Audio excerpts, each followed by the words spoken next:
வணக்கம். தமிழ் ஃபுட் கார்னர்ல இன்னைக்கு தேங்காயே சேர்க்காம ரெண்டு விதமான சட்னி பண்ண போறோம். இட்லி தோசைக்கு தொட்டு சாப்பிட்றதுக்கு ரொம்ப ரொம்ப சூப்பரா இருக்கும். இப்போ இந்த ரெண்டு சட்னியையும் எப்படி பண்றதுன்னு பார்க்கலாம்.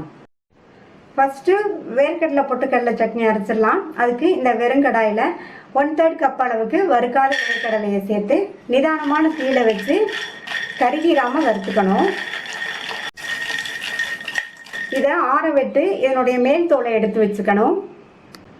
தோல் எடுத்த வேர்க்கடலையை மறுபடியும் இந்த கடாயில் சேர்த்துட்டு இது கூட 1/3 கப் அளவுக்கு பொட்டுக்கடலை. இந்த வேர்க்கடலையையும் பொட்டுக்கடலையும் மறுபடியும் நிதானமான தீயில வச்சு நல்லா சூடு ஏறுற வரையும் வறுத்துக்கணும். இந்த மாதிரி சூடு ஏறுற வரையும் வறுத்து அதுக்கப்புறமா சட்னி அரைச்சோம்னா சட்னி நல்லா அரைப்படும். சட்னியும் நல்லா ஸ்மூத்தாக இருக்கும். ரெண்டுமே நல்லா சூடேறி வறுபட்டுருச்சு. இதை இறக்கி வச்சு ஆற விட்டுறலாம். வறுத்த வேர்க்கடலை பொட்டுக்கடலை ரெண்டுமே நல்லா ஆறிடுச்சு. இதை மிக்சி ஜாரில் சேர்த்துட்டு இது கூட ஒரு சின்ன கோழி குண்டு சைஸ் அளவு புளி, 3 பச்சை மிளகாய், இந்த சட்னிக்கு தேவையான அளவு உப்பு. இதில் ஃபஸ்ட்டு கொஞ்சமாக தண்ணி சேர்த்து 4-5 சுற்றி அரைச்சிட்டு மறுபடியும் தேவையான அளவு தண்ணி சேர்த்து இதை நல்லா நைஸாக அரைச்சிக்கணும். இதை இந்த பவுலுக்கு மாற்றிடலாம். இதில் மிக்சி ஜாரை கழுவி கொஞ்சமாக தண்ணி சேர்த்துக்கலாம். தண்ணி சேர்த்துட்டு நல்லா கலந்து விட்டுறணும். அடுத்து தக்காளி வெங்காய கார சட்னி ரெடி பண்ணுறதுக்கு இந்த கடாயில் 3 டீஸ்பூன் எண்ணெய் சேர்த்துருக்கேன். எண்ணெய் சூடாயிடுச்சு.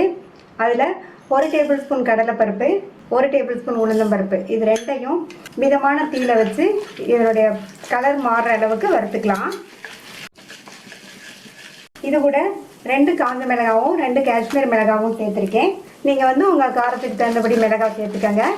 இதையும் லைட்டாக வறுத்து விட்டுட்டு ஒரு சின்ன சைஸ் பெரிய வெங்காயம் இந்த மாதிரி க்யூபாக கட் பண்ணிக்கணும். அடுத்து இது கூட 2 பூண்டு, 1/2 இன்ச் அளவுள்ள இஞ்சி. மறுபடியும் இதை மிதமான தீயில வச்சு இந்த வெங்காயம், பூண்டு, இஞ்சி எல்லாம் அதனுடைய கலர் லைட்டாக மாறுற அளவுக்கு வதக்கிக்கணும்.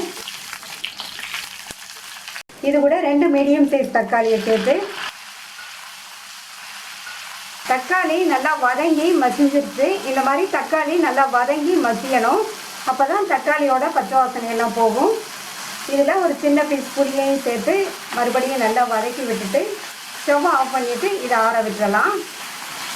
வதக்கி வச்சதெல்லாம் நல்லா ஆறிடுச்சு. இதை மிக்சி ஜாரில் சேர்த்துட்டு இது கூட சட்னிக்கு தேவையான அளவு உப்பு, தேவையான அளவு தண்ணி சேர்த்து இதையும் நல்லா ஸ்மூத்தாக அரைச்சிக்கலாம்.